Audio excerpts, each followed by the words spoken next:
வணக்கம் மக்களே. அண்ணா university athletic ஜோனுக்கு 10 நாள் தான் இருக்கு. அதனால இதுக்கப்புறம் வரப்போற நாட்கள்ல உடம்புக்கு எந்த இன்ஜுரி ஆகாத மாதிரி ட்ரைனிங் பண்ணணும். காலையில கிச்சனுக்குள்ள இருந்து ஒரு அருமையான வாசம் என்னடான்னு எட்டி பார்த்தப்பறம் தெரிஞ்சது. இன்னைக்கு நம்ம வீட்டுல சப்பாத்தியும் சிக்கன் குழம்பும். அதை சாப்பிட்டு முடிச்சிட்டு அப்படியே காலேஜுக்கும் கிளம்பிட்டேன். சமூக வலைதளத்துல கொஞ்ச நாளுக்கு முன்னாடி இருந்து விண்டர் இஸ் கம்மிங் என்ற வார்த்தை தான் ஃபேமஸா இருந்தது. ஆனா இப்ப totally opposite, semester is coming. அதனால ஒரு 4 நாளுக்கு முன்னாடி இருந்தா எங்களுக்கு ரிவிஷன் கிளாஸ்ல ஆரம்பிச்சிட்டாங்க. இன்னைக்கு ரொம்ப நாள் இல்ல ரொம்ப மாசத்துக்கு அப்புறம் எங்க பழைய ஸ்பாட்ல உட்காந்து சாப்பிட போறோம். ஏன்னா இன்னைக்கு ஆள் ரொம்ப பற்றாக்குறை. தேனஸும் வரல, மற்ற சக நண்பர்களும் வரல. அப்புறம் அப்படியே சாப்பிட்டு முடிச்சிட்டு 4:30 மணிக்கு கிரிட்டு ஃபார் ட்ரைனிங். நான் தான் ஃபர்ஸ்ட் கிரிட்டுன்னு வந்து நினைச்சேன். ஆனா நம்ம ஆளு கிரிட்டு எனக்கு முன்னாடியே வந்துட்டாப்ல. ஸ்ட்ரெச்சிங் பண்ணிருக்கும் போது தான் எனக்கும் கௌசிக்கும் ஒரு கான்வர்சேஷன் ஓடிட்டு இருந்துச்சு. நம்ம பையனை பாக்குற பல பேர் நீனும் பாக்குறது குட்டியா இருக்கு, ஆளு வளரணும்னு சொல்லிட்டே இருக்காங்களாம். எப்படா வளருதுன்னு கேட்டு என்கிட்ட ஃபீல் பண்ணிருந்தான். அட இதுவா, இது நமக்கு சிமிலரான டாபிக் ஆச்சு அப்படின்னு நான் ஒரு காலத்துல அப்படின்னு ஆரம்பிச்சேன். அது என்னன்னா, ஸ்கூல்ல நானும் குட்டியா தான் இருப்பேன். 10th படிக்கும் போது எங்க ஸ்கூல்ல ஸ்போர்ட்ஸ் டே நடந்தது. 100 மீட்டர் நான் ஒன்னேன். நான் தான் ஃபர்ஸ்ட் பிளேஸ் பண்ணேன். என் ஃப்ரெண்டோட அம்மா அவங்க வீட்டுக்கு போன அப்புறம் என் ஃப்ரெண்டு கிட்ட சொல்லிருக்காங்க, நீங்க உங்க ஸ்கூல்ல ரன்னிங் ரேஸ் வச்சாங்கல்ல, அதுல ஒரு பையன் பார்க்கறது 6th படிக்கிற மாதிரி இருந்தான் பாரு, அவன் தான்டா ஓடி ஃபர்ஸ்ட் வந்தான் அப்படின்னு சொன்னாங்களாம். அதுக்கு என் ஃப்ரெண்டு சொன்னானா, அவன் 6thலாம் இல்ல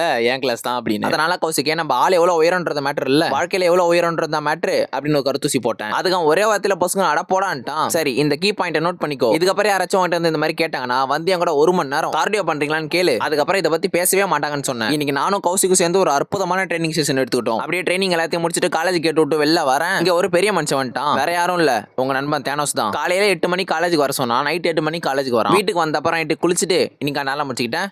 தொடர்பில் இருக்கவும்.